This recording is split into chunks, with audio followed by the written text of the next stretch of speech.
Hello everyone, कैसे हैं आप सब। एक बार पुनः शिव कोचिंग क्लासेस पर स्वागत है। उम्मीद करता हूं आप सब अच्छे होंगे, मस्त होंगे, बेहतर होंगे, आपकी पढ़ाई बेहतर चल रही होगी। क्लास 12 केमिस्ट्री एनसीईआरटी में चैप्टर 5 चल रहा है, जिस चैप्टर का नाम बच्चों उप सहसंयोजी यौगिक, जिसमें आज एक महत्वपूर्ण प्रश्न करने वाले हैं जो कि बोर्ड एग्जाम के लेवल से काफी इंपॉर्टेंट है। द्विक लवण और संकुल लवण या द्विक लवण या उप सहसंयोजी यौगिक या द्विक लवण या संकुल यौगिक में अंतर। क्वेश्चन किसी भी प्रकार से पूछा जा सकता है ना भाई। देखो, संकुल यौगिक को हम संकुल लवण भी कहते हैं, संकुल यौगिक को हम उप सहसंयोजी यौगिक भी कहते हैं। तो क्वेश्चन भी टाइप में बदला जा सकता है कि द्विक लवण संकुल लवण में अंतर, द्विक लवण या संकुल यौगिक में अंतर, द्विक लवण या उप सहसंयोजी यौगिक में अंतर। हालांकि हमने जो पहला लेक्चर दिया है इस चैप्टर में, तो उसमें भी आपको द्विक लवण और संकुल यौगिक यानी संकुल लवण के बारे में ही बताया था। जैसे आपको समझाया था बच्चों स्टार्टिंग में ही कि अब आपका एक उप सहसंयोजी यौगिक होगा कब, जब केंद्रीय धातु परमाणु मतलब एक धातु परमाणु ऋणात्मक आयन, धनात्मक आयन या उदासीन परमाणु या अणु से जुड़ा रहेगा या घिरा रहेगा, तो आपका उप सहसंयोजी यौगिक बनता है। अब ये द्विक लवण या संकुल यौगिक या संकुल लवण बनते कैसे हैं? तो जब दो या दो से अधिक लवणों को क्या करते हैं, मिलाया जाता है। अब मिलाते कैसे हैं? इनके क्रिस्टल को जल में मिला करके फिर से एक नया क्रिस्टल बनाया जाता है। इनके विलयन के रूप में बनाकर एक नया क्रिस्टल प्राप्त करते हैं, तो वो योगात्मक यौगिक होता है। और वही योगात्मक यौगिक या तो द्विक लवण हो सकता है या तो संकुल लवण हो सकता है। देखो भाई, दो लवणों को आपस में हमने मिला दिया। अब मिलाया कैसे? जल में मिलाया, तो वो विलयन बना और विलयन के बाद फिर से उसे क्रिस्टल के रूप में प्राप्त किया। भाई, दो या दो से अधिक लवणों को मिला करके जल में मिलाया, बढ़िया विलयन बना और विलयन के बाद उसे क्या करें, क्रिस्टल में प्राप्त किए। क्रिस्टल में जब प्राप्त किए तो हमें कुछ ऐसे यौगिक मिले जो कि जल के साथ अस्तित्व रखते हैं और कुछ जल के साथ अस्तित्व नहीं रखते। तो उनको दो भागों बांटा गया फिर द्विक लवण और संकुल लवण में। और संकुल लवण को ही हम बोलते हैं उप सहसंयोजी यौगिक या संकुल यौगिक। ठीक है, तो जो हम दो या दो से अधिक लवणों को मिलाकर एक नए यौगिक प्राप्त करते हैं तो उसे हम योगात्मक यौगिक कहते हैं। और उन्हीं के ये दोनों प्रकार हैं बच्चों, एक द्विक लवण और एक संकुल लवण। अब द्विक लवण होता क्या है? बिल्कुल जल के साथ जब हम उसको मिलाते हैं, जल का परीक्षण कराते हैं, तो उसके प्रत्येक आयन जल का परीक्षण देते हैं। लेकिन जो आपका संकुल यौगिक होता है, ये जल के साथ यदि इसको मिलाते हैं तो ये अवयवी आयनों में विभक्त नहीं होते, बल्कि अपना जो मूल गुण होता है उसको बनाए रखते हैं। यानी जल में मिलाने पर इनका अस्तित्व समाप्त नहीं होता है। सबसे पहला फैक्ट है। इनको पहचाना कैसे गया कि द्विक लवण कौन सा लवण है?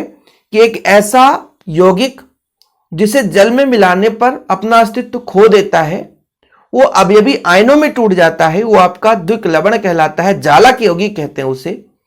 लेकिन जिसे जल में मिलाने पर या विलयन में अपनी पहचान नहीं खोता, वो अपने मूल गुण के रूप में रहता है, वो आपका संकुल यौगिक या संकुल लवण कहलाता है। अब जैसे द्विक लवण का जब निर्माण होता है तो दो या दो से अधिक लवणों को आपस में मिलाते हैं, तो इनका जो आणविक अनुपात है, ठीक है, वो समान अनुपात में रहता है। लेकिन जो संकुल यौगिक होता है, इसमें समान आणविक अनुपात हो भी सकता है और नहीं भी हो सकता है। मतलब जो अणु आपस में मिलते हैं, जैसे एग्जाम्पल के रूप में यहां पे मैं बताता हूं कि भाई साहब, यहां पर जैसे आपका KCl है बच्चों, ठीक है, ये KCl है, MgCl है और 6H2O है। अब इसमें यदि अणु की बात करें तो एक KCl अणु है, एक MgCl2 अणु है, एक H2 अणु है। ठीक है, तो इनका जो अनुपात है वो फिक्स है। लेकिन वहीं पे एक आपका जब यौगिक बनता है, जैसे दो हमने लिया, देखिए थोड़ा सा एग्जांपल के रूप में FeCN का होल ट्वाइस, ये आपका एक लवण है। जैसे ये भी लवण था बच्चों, ये भी लवण था, ये आपका उदासीन परमाणु होता है। तो FeCN का होल ट्वाइस और मैंने लिया 4KCN, तो ये तो लवण थे। इनका अनुपात कितना? इसका अनुपात 1 है, इसका अनुपात 4 है।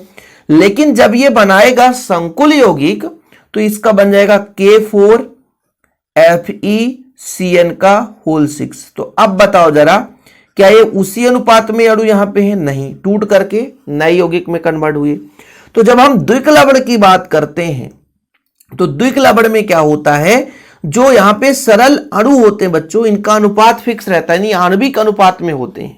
लेकिन संकुल यौगिक में जरूरी नहीं है, वो आणविक अनुपात में हो भी सकते हैं और नहीं भी हो सकते।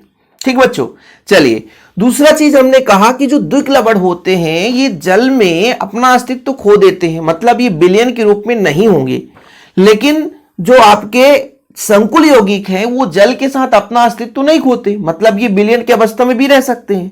तो द्विक्लवड़ हमेशा केवल क्रिस्टल अवस्था में पाया जाता है, केवल और केवल क्रिस्टल अवस्था में पाया जाएगा, और संकुल यौगिक क्रिस्टल में भी पाया जा सकता है और विलयन अवस्था में भी पाया जा सकता है। अब हमने कहा कि ये जो आपका द्विक्लवड़ है वो जल के साथ अस्तित्व खो देता है, जैसे ही जल में मिलाते हैं तो अस्तित्व खो देता है, इसका मतलब ये आयन में अपघटित हो जाता है, आयन में टूट जाता है, इसलिए कहा जाता है ये आयनिक यौगिक होते हैं। और जो आपका संकुल यौगिक है ये संभव भी है और संभव नहीं भी है, दोनों चीज हो सकता है कि ये आयनिक यौगिक हो भी सकते हैं और आयनिक यौगिक नहीं हो सकते। 2-3 अंतर क्लियर हुआ।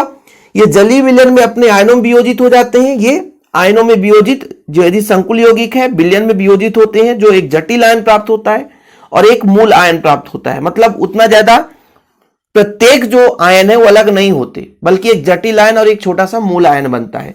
जैसे यहां पर मान लीजिए मैंने एग्जाम्पल के रूप में इसको तोड़ा तो ये 2 भागों में टूटेगा, ये पॉजिटिव और ये निगेटिव, तो ये आपका जटिल आयन कहलाएगा। लेकिन इसको मैं तोड़ूंगा तो K पॉजिटिव अलग हो जाएगा, Cl नेगेटिव अलग हो जाएगा, Mg2 पॉजिटिव अलग हो जाएगा, Cl2 नेगेटिव अलग हो जाएगा। तो इसमें प्रत्येक जो आयन है अलग अलग हो जाएंगे। लेकिन जब हम संकुल यौगिक की बात करते हैं तो एक जटिल आयन मिलता है और एक सिंपल मूल आयन मिलता है, तो अपने पूरे के पूरे आयन में वियोजित नहीं होते संकुल यौगिक। लेकिन द्विक्लवड़ की बात करते हैं तो पूरे के पूरे जो है आयन में वियोजित हो जाते हैं। ठीक बच्चों, तो ये अंतर है। पहला अंतर देखिए, द्विक्लवड़ों में समानतः 2 सरल लवण समान आणविक अनुपात में रहते हैं। इसमें समान आणविक हो भी सकते हैं और नहीं भी हो सकते। ये केवल क्रिस्टल अवस्था में पाए जाते हैं, ये विलयन में और क्रिस्टल दोनों में पाए जाते हैं। ये आयनिक यौगिक होते हैं, या आयनिक हो भी सकते हैं और नहीं भी हो सकते।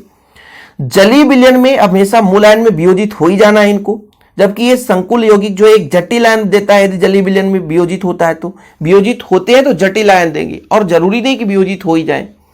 द्विक्लवड़ में के जो गुण हैं वो मूल यौगिक के ही समान होते हैं, लेकिन जटिल जो यौगिक होता है बच्चों, यानी जो जटिल यौगिक का मतलब है संकुल यौगिक होता है, इनके गुण मूल सरल यौगिक से काफी अलग हो जाते हैं।